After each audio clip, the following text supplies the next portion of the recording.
Hello, my name is Sacha Faust. I'm part of the Cloud and Enterprise Red Team at Microsoft. Been there for a number of years.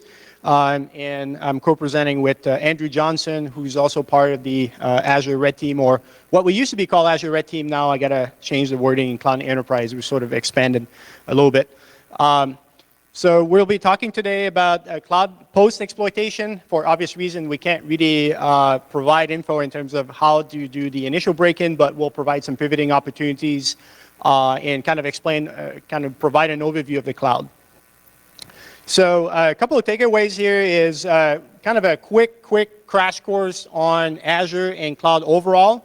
Obviously, we can't really go in detail in AWS or what Google has and so on. We're focusing on our Azure, and we're sort of giving an open invitation moving forward to the other cloud providers to come and share what they've learned.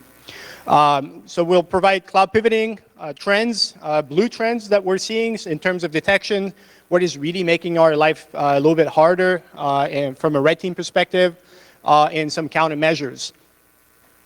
Quick overview of our red team, which a lot of people are asking me, hey, I'd like to start a red team. Can you come and do find exploits or cross-site scripting and so on? That's really not what we do in our red teams. So I wanted to give kind of a quick overview of some of our focus. So our measure of success in red team is mean time to compromise and objective up, mean time to detect and recover down. Those are our sort of guiding light or lighthouse. Red team is a lot of uncharted territory. These are sort of our compass. So anytime we make mean time to compromise and objective up, I think we're driving change. Obviously, we have dual mind where we think offense a lot. So for us, we want to reduce mean time to compromise, reduce mean time to objective, and that puts pressure on the rest of the org to actually make it harder for us. We have clear rules of engagement. It's pretty clear what we can and cannot do. We're P0 focused, meaning disaster scenarios, where we sort of say, okay, this is game over, we're kind of screwed. So we really force those functions in. We're cloud vs cloud, meaning that the amount of resource in terms of compute and so on that are available to us is a little bit unique. We have pretty much unlimited access to our cloud infrastructure, so if we want to do things at scale, we definitely can. And we're sort of shifting our mindset gradually from operation to recovery games. If you assume breach, you should recover, therefore let's force you to recover and let's start measuring. Service availability is already thinking that way. Azure has I believe 99.9 or 99.95% availability. The engineering has to understand how to drive this. So we're kind of taking lessons there and applying it to security. From a culture perspective, a really collective growth mindset. Let's make it harder. Just finding number of bugs and so on is really not that interesting for us. We really want to push the needle. We're very engineering focused. Microsoft is at the core an engineering company. Our problem is scale. The core problem that we have is scale in terms of like the playground is really big. So we're very engineering driven, also very diplomatic. We're not telling you what to do, we're just kind of sharing our learnings. So we let the rest of the org kind of drive enforcements there. Our role is really to influence, not telling you what to do. And we're trying to move and operate like next generation APT. We'll give you a little bit more detail there. We shared some of that in 2015 at Infiltrate with the data-driven offense approach that we've disclosed. And to some case, we're starting to think about purple. We're very purple mindset. At the end of the day, you have to help the blue teamer if you want to push the needle. So we're leveraging and at the core the red, but we also have kind of a blue side to us as well.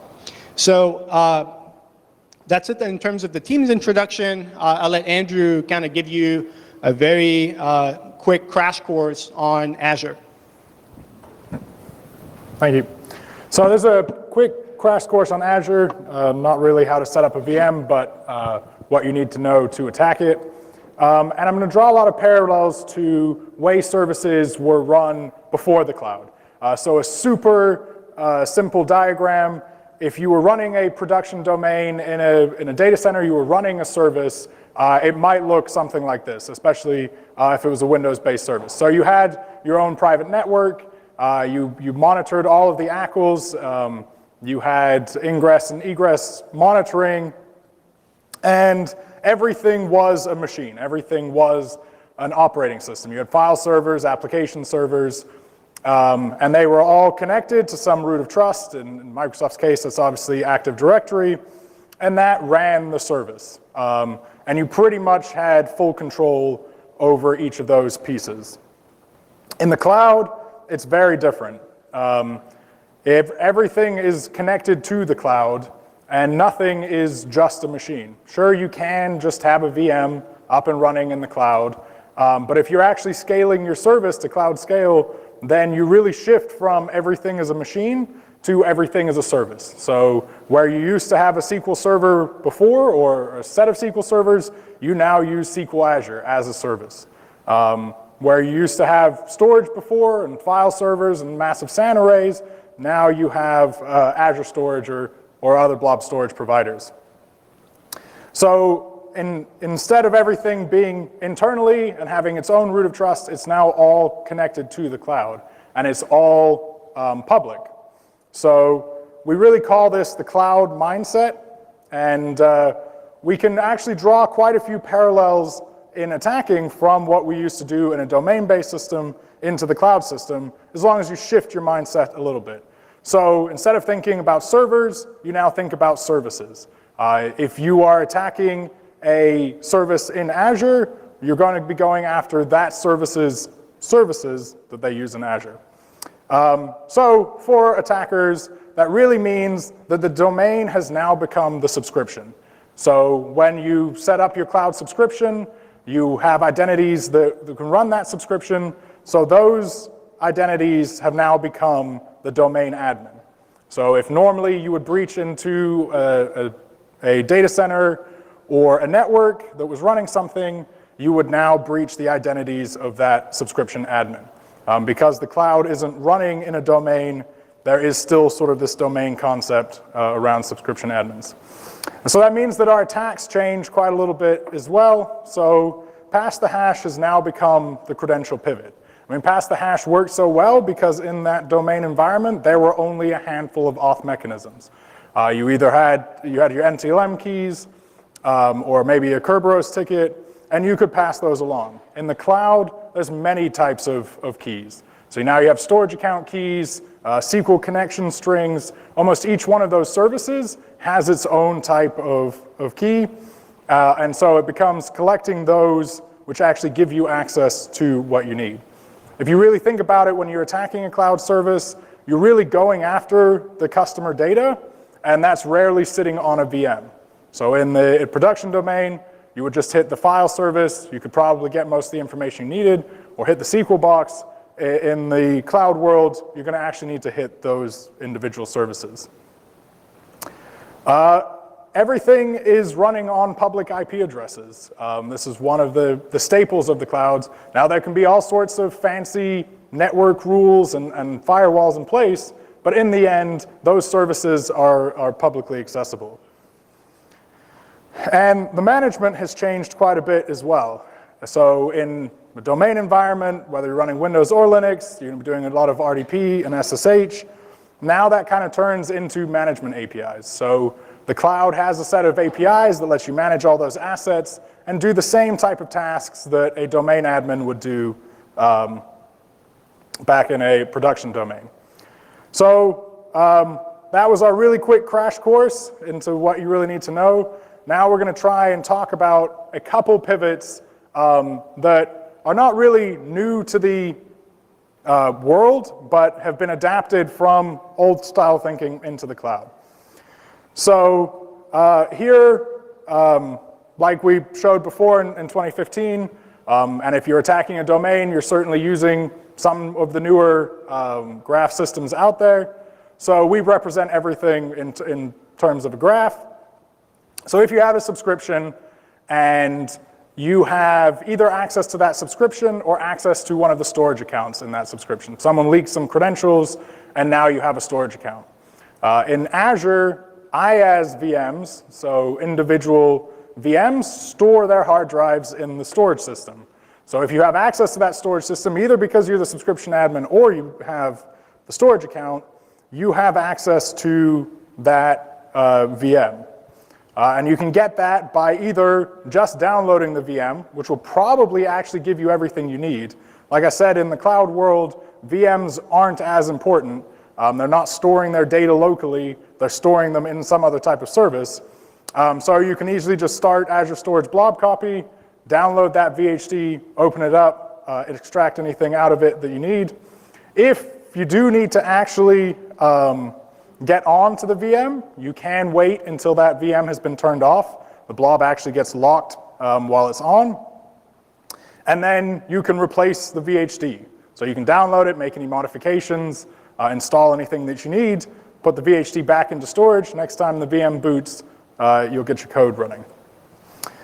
We do currently have an open research area where we think we might be able to get tamper with a running VM, but haven't fully gotten that working yet. So this is one pivot that we want to show of something slightly new that exists in the cloud, but how once you've got some of these cloud assets, you can go and pivot onto something else. So just as any service, any website, anything hosted on the internet needs to be able to bootstrap itself when it spins up. In the cloud world, that is called PaaS. So PaaS is Platform as a Service. So you can think of it as IaaS as a service if you're running a website, or any of the other platforms that you'd run your website on. Now, from an attacker's perspective, the interesting thing is these things have to be able to scale. That's the whole point. So as your site gets more and more traffic, or your service needs to scale, it will scale itself out onto more and more VMs and set up all the routing, all the load balancer, and everything for you.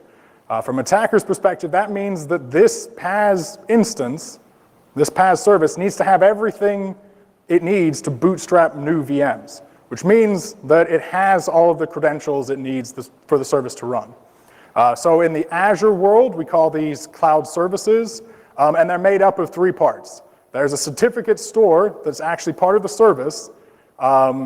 There's a package, that's your code. So you deploy the new package to the service, and you deploy a configuration file. So if you're from the ASP.NET land, this would just be your code and your web config file, and then it also has this extra certificates thing on it. So if you have compromised a subscription, then you're usually wanting to get at some of those credentials that the PaaS service is providing. So here's our graph of what that is. To actually deploy a package in Azure, it does already need to deploy a package to PaaS. It already needs to be in storage. So if you have access to that storage account, then you can package these things up. And then there's a couple little nuances. The hosted service can have many different roles. There might be an application role, or a database role, or an authentication role, and those are all inside the hosted service, and those roles actually have the VMs. So each role has a set of identical VMs hosting the same content, and of course they can be part of a network security group as well. So let's talk about some attacks against PaaS services. Well, the first one, again, is pretty simple. There is something called an RDP extension that allows you to debug these PaaS instances. So to get that RDP extension running, you need to call get Azure deployment. You just create a new Azure remote desktop extension config. And actually, when you run the get Azure deployment, you'll get the full configuration file that this PaaS is running on anyway. In the new Azure configuration, the extension configuration, you set the username and password, and then you push it as set Azure deployment. And when you're done, you can remove that. But during step 3, it's actually going to create new admins on all of the VMs and open up RDP for you. Now, there's a couple little tricks that people can do to block this, but for the most part, that's going to work. It is a little bit noisy as it's adding new admins to the VMs, but if you have subscription access, which is sort of the same as domain admin, then you can easily get access to the resources that are running the service. So the next pivot that we talk about is really one that we use quite often in our red team engagements, and that's going after those certificates that the that the cloud service has. Now, these are either SSL certificates or encryption certificates, so you might have already breached the storage account, but now you need to get the encryption certificate to be able to decrypt the things in the storage account. So you can think of this attack as Mimikatz crypto export, where it patches the crypto API and exports all the certificates out of Windows. This is the same thing, just doing it for PaaS. So the key here is that there is slots in PaaS. So as you are building your service, you want to rev your code, you deploy it to something called the staging slot, and you verify that the code's up and running, you get the service all warmed up, and then you flip it over. So the production slot becomes the staging slot becomes the production slot. So what we're going to do is just use the staging slot. Now, we're never actually going to override the production slot, or else the service is going to probably go down and the attack is going to get noticed. But you can query to get the deployment. That will tell you what all the slots are doing. And then you can just create your custom code package. So it doesn't have to have anything to do with the service that you're trying to attack. You just create a custom one. You figure out all the thumbprints of the certificates that you want to do, and then deploy that package into the staging slot. Now, what that does during deployment is it actually adds the certificates from the service certificate store onto all of the VMs. You have your code that initiates some type of malware, dumps those certificates out somewhere else. So then you can just wait for these certificates and use those to pivot to other places. So if one of those certificates was a management certificate for another subscription, you've now been able to hop from one subscription to another one. So now you're DA on that new subscription. So we have a little demo here of us doing this. I do apologize, we had to cut out lots of this demo to make it public, but this is a tool that's just going to call the APIs required to do this. So the service that we're going after is called Attack Gen Test. And here, this is just Azure Management Studio. It just shows you things that are going on in your subscription. You can see that there was a storage account there that didn't have anything in it. And here are the certificates that we want to go after. So we just run this. And we had to blur out a whole bunch of things here, not to show you what it was actually doing, but because it actually leaks a lot of creds in our output.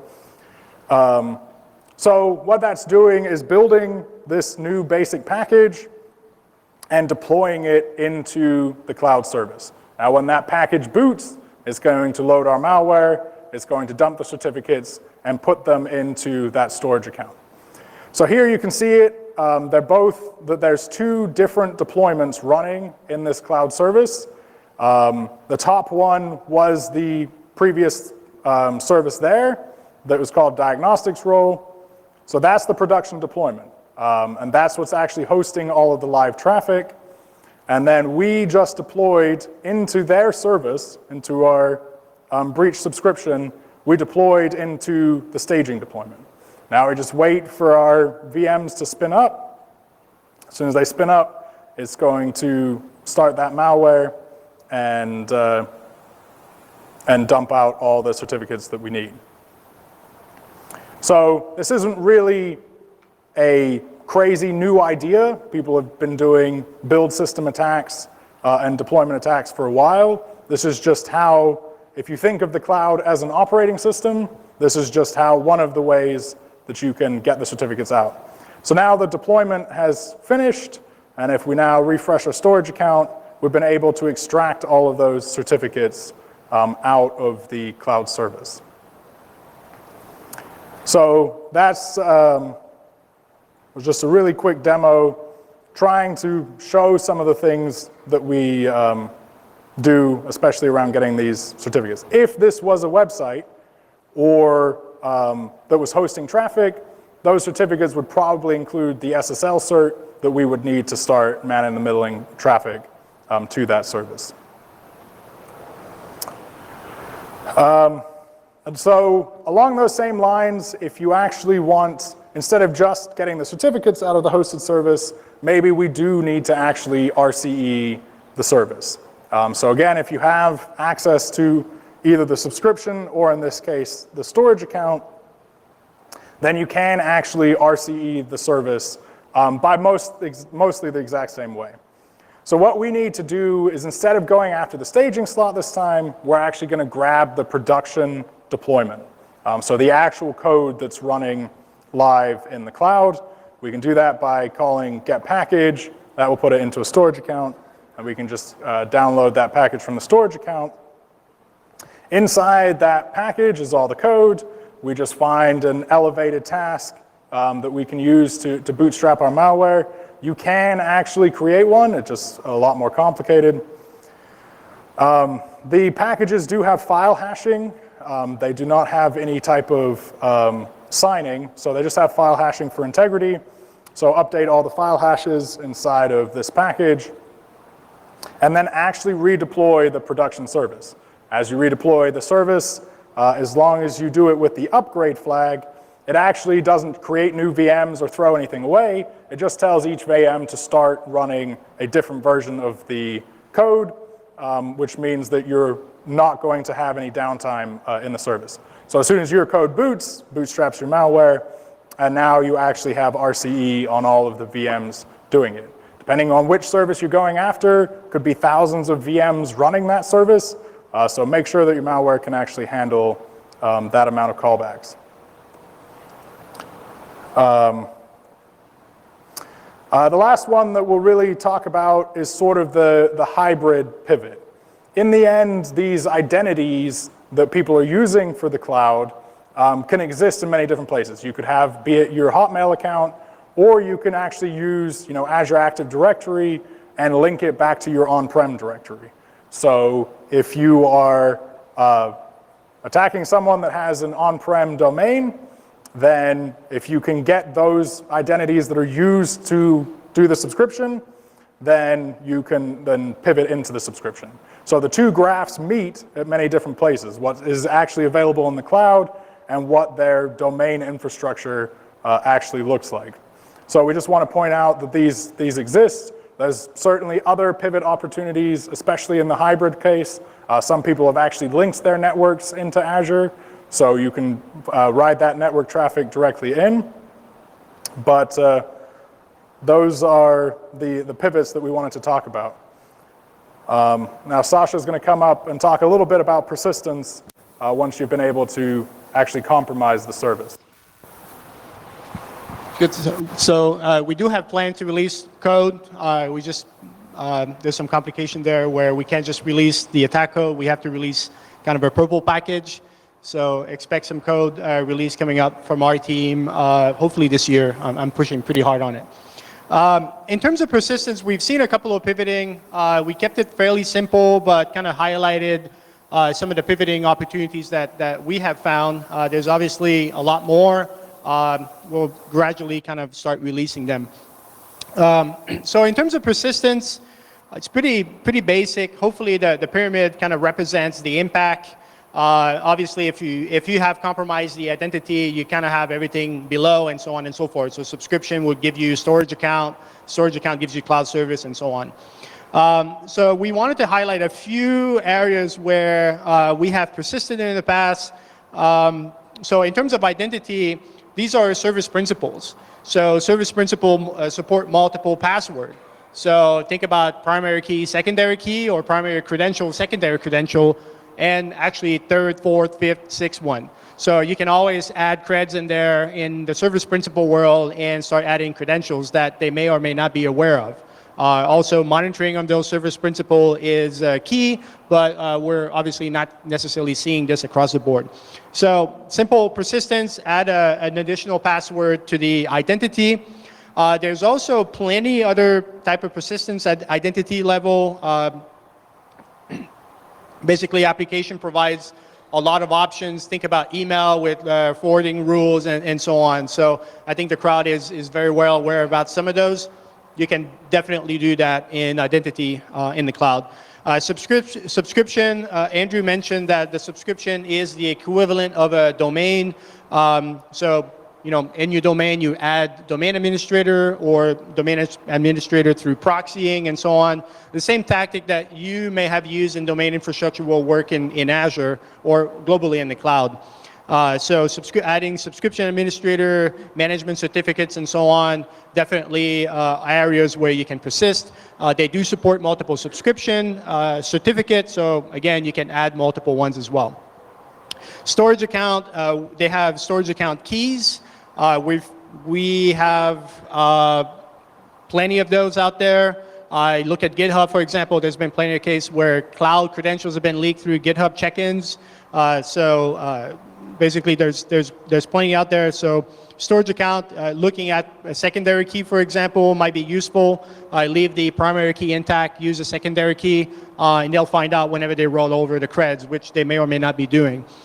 Secure access URL, SAS keys, these can be minted offline. They're actually pretty useful. It gives you generate a key to access a given resource. You can mint them offline using the primary or secondary storage key. Those are become pretty useful because you create them at will. There's some tracking of it, but not much. And again, there's no sort of service interaction to create them. You can mint them offline and then use them at will. Cloud service, you can, as we described, tamper the deployment. So you can booby trap package and so on. These are software release pipelines type of attack where integrity checking may or may not be present, may or may not be looked at. So there's plenty of surface there. Virtual machine, I think you guys are very aware about various persistence mechanism at the virtual machine. So OS persistence, both on Windows and Linux, we support both in our cloud.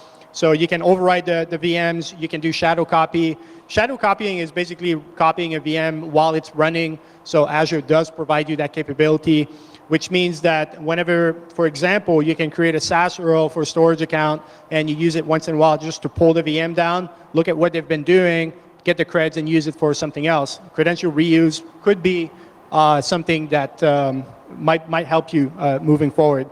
At the network level, you can add resources or modify network security group. So we did display network security group in the graph earlier, where some resources may be locked down behind network security group. So even though there's no attack surface or management port, for example, on the virtual machine, through the deployment trick that we show, you will be able to reach those machines and inherit the network group permissions. So that allows you to actually pivot left and right within resources that will not be in reach directly through internet. So that has been kind of an interesting thing where maybe you could create your own virtual machine, add it to the network security group, and nobody noticed. So nothing is intact, nothing is detected, and when you publish your own package or virtual machine, you control whatever monitoring is on those for the most part. Moving forward, so as a business holder, do you really have the right visibility of a security risk? This is really not the conference for that slide, so we'll bore you to death there. So let's think more about from an offense perspective, and I kind of did a switch on that slide, is as an operator, are you aware about some of the detection mechanism available that may or may not catch you? So we'll dive into indicators of monitoring, indicators of detection. I would love to dive into indicators of recovery, but for obvious reason, I can't dive into that. We did present some of it. Go back to data-driven offense. We actually go a little bit more in depth there.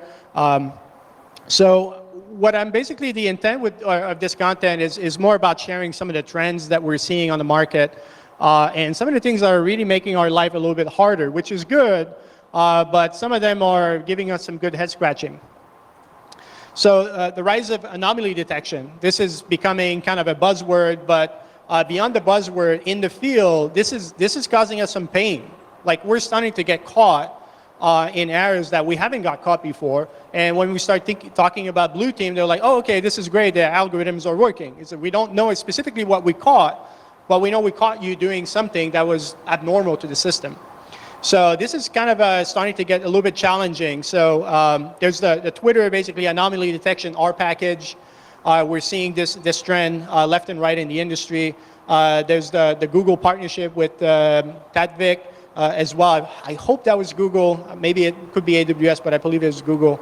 And obviously, we're seeing this in Azure Security Center, which has been catching us more and more, I would say, the last year or so, where we're starting seeing anomalous logon from untrusted location, SSH traffic of machines that we've never seen before, and so on.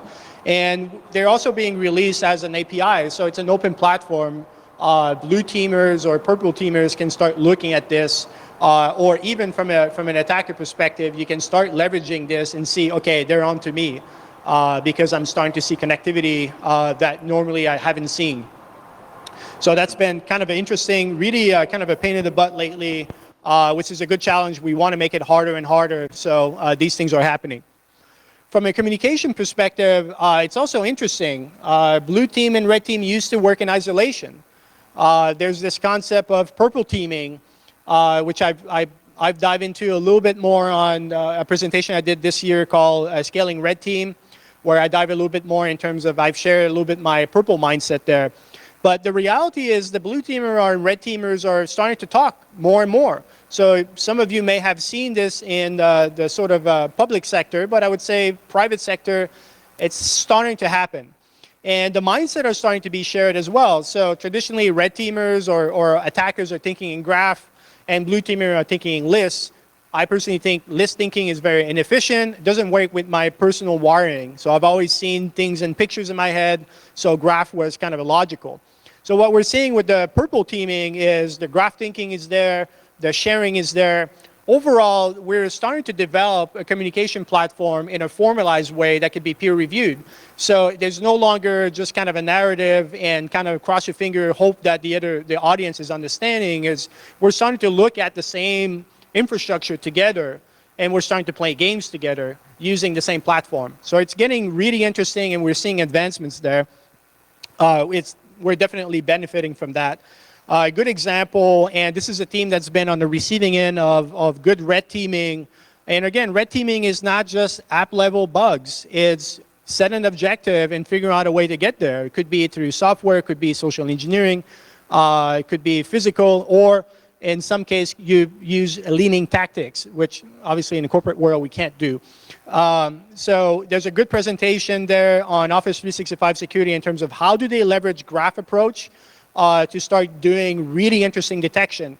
That team is starting to get really good in catching red teams. I know for a fact that they've survived internally found vulnerabilities within minutes. They've detected, oh, something anomalous happened, right away take the secure, basically the safe route and disable certain things. So very interesting presentation. There's a YouTube and a blog post on that. Threat intel is being commoditized. We're starting to talk more. The private sector is starting to catch up a little bit more versus the public sector has already been doing this for quite some time. So we're seeing IBM kind of talking about it. We're seeing Threat Exchange, which I think was a very good initiative from Facebook. We kind of followed a little bit with Microsoft Interflow, but we're also moving this to customers. So now, for example, if we take Azure Security Center, it's starting to correlate these things and start publishing this back or alerting back to customers. So this is starting to get interesting, and again, it's catching us. So if it's catching us, it should be catching most of the attackers. Obviously, use stealth and so on, but it's starting to get a little bit harder. So we're seeing here network communication with a malicious machine detected, and so on. There's another interesting, I believe it was last year, there was a presentation on Infiltrate that kind of highlights the fact that offense is using stealth, but defense is visible. If you see all the defense, you can just turn it off, right?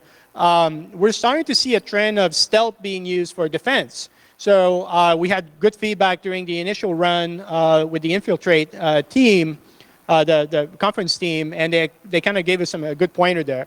So if you think about the data plane, which is the VMs and the storage and the services, you can go and compromise those services or those VMs, and you can disable certain things and so on and so forth. So you can do kind of OS-based avoidance or evasions and so on. There's plenty of tricks out there. This is a conference that's mostly focused on those. But when we start looking at the control plane, we start having access, a little bit more access to data in a quote-unquote stealth fashion. So if you have a virtual machine and you've done all your stealth techniques and so on, great, you're bypassing OS, that's fine. But when you start looking at the OS at scale, at the core, at the raw VHD level, in the control plane, we can start detecting a bunch of stuff that, and you don't know any of the defense. So we're not talking about antivirus here that you can turn off. We're not talking about necessarily network detection that you could see, or let's say you land on the machine and you see 6 agents, 6 security agents, and you sort of laugh. You say, okay, I'll disable all of them, or none of them are effective. Now we're moving in the control plane where it's completely hidden from you. So watch out when you move forward. Is if you have indicators of monitoring and detection, you start taking notes, because these things are changing quite a bit. I'm personally seeing kind of a trend also from an engineering perspective. I can talk from Microsoft, but I talk with quite a bit of companies out there, and I'm seeing sort of the same trend. One is obviously monoculture, which means that the infrastructure looks the same everywhere. That speeds things up, less complexity, more of a scale problem, but kind of the baseline is pretty much the same across the board, so that really helps. Shift from a cost center to a profit center. Security is a big thing in the cloud. So I would say the engineering investments are moving to fulfill that, and it's actually a profit center. I would say most of the time the engineering in a profit center is, I would say, kind of a level above cost centers. So think about IT type engineering. I don't want to dismiss them, but the scope is a little bit different. So we're seeing an increase there, kind of, I would say, more advanced engineering mindset. This is an engineering mindset that's used at scale quite a bit. So they're used to big problems. A lot of data scientists are looking at this. The amount of data available is really interesting to start doing correlation and basically anomaly detections and so on. And they're used to a very high expectation. Azure has a 99.9% availability. So you take engineering mindset that has met that bar and you start applying them to security, things are going to change. We're feeling it, and I think the industry will start feeling it as well. Let's see how good we are on time. So there was a presentation about, I believe it was 2013, the third annual International Cybersecurity Conference, that pretty much said the same as well. So I believe that was the CEO of EMC, where they say security model used to be reactive and they're more intelligence-driven now.